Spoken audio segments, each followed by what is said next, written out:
સવારનો સમય હતો।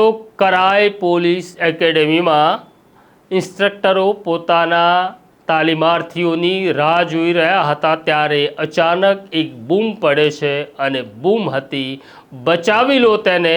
અને ત્યાં રહેલા પોલીસ જવાનો અવાજની દિશામાં દોટ મૂકે છે। તેમને ખબર નહોતી કોણે મદદ માટે બૂમ પાડી અને કોને બચાવવાના હતા। વૈષ્ણવજન તો તેને કહીએ જે પીડ પરાઈ જાનાને રે। નમસ્કાર, નવજીવન ન્યૂઝમાં તમારું સ્વાગત છે અને હું છું તમારો પ્રશાંત દયાળ। ગુજરાત પોલીસની એક એકેડેમી છે જેનું નામ છે કરાઈ પોલીસ એકેડેમી। અમદાવાદ અને ગાંધીનગર વચ્ચે આવેલી આ પોલીસ એકેડેમીની અંદર કોન્સ્ટેબલથી લઈ આઈપીએસ અધિકારીઓને અને ખાસ કરી કમાન્ડોને તાલીમ આપવાનું કામ કરવામાં આવે છે। અહીં આગળ જે ફરજ બજાવે છે પોલીસ અધિકારીઓ તેમને ઇન્સ્ટ્રક્ટર તરીકે કે પ્રિન્સિપાલ તરીકે ઓળખવામાં આવે છે।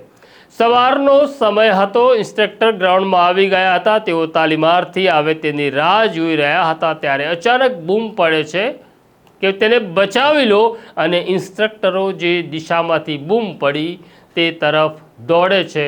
જોવે છે તો નજીકમાંથી પસાર થતી નર્મદા કેનાલમાં એક સ્ત્રી તણાઈ રહી હતી। આ કટોકટીનો સમય હતો કારણ કે આ સ્ત્રી તણાતી માત્ર 50 મીટર દૂર આવેલા સાયફન તરફ આગળ વધી રહી હતી। આ સ્ત્રી જાતે પડી, અકસ્માતે પડી કે પછી તેણે આત્મહત્યાનો પ્રયાસ કર્યો હતો તેની ખબર નહોતી, પણ બધું જ ક્ષણોમાં થઈ રહ્યું હતું। આ દ્રશ્ય જોઈને ત્યાં હાજર ઇન્સ્ટ્રક્ટર અનિલ પટેલ નર્મદા કેનાલની રેલિંગ કૂદે છે અને કેનાલમાં ઝંપલાવે છે કારણ કે સ્ત્રીને સાયફન સુધી પહોંચતા અટકાવવી જરૂરી હતી। અનિલ પટેલ પાણીમાં કૂદે છે તે જોઈ તરત જ તેમના સાથીઓ કરાઈ એકેડેમીમાંથી રસ્સા મંગાવે છે અને રસ્સા લઈ તે પણ કેનાલમાં કૂદે છે અને પછી જ્યારે અનિલ પટેલ આ સ્ત્રી સુધી પહોંચી જાય છે ત્યારે રસ્સીનો એક છેડો તેમની તરફ ફેંકવામાં આવે છે અને અનિલ પટેલ આ તણાઈ રહેલી સ્ત્રીને માત્ર 50 મીટર દૂર સાયફનથી પાછી લાવે છે। તે બેભાન અવસ્થામાં હતી પણ તેનો શ્વાસ ચાલી રહ્યો હતો।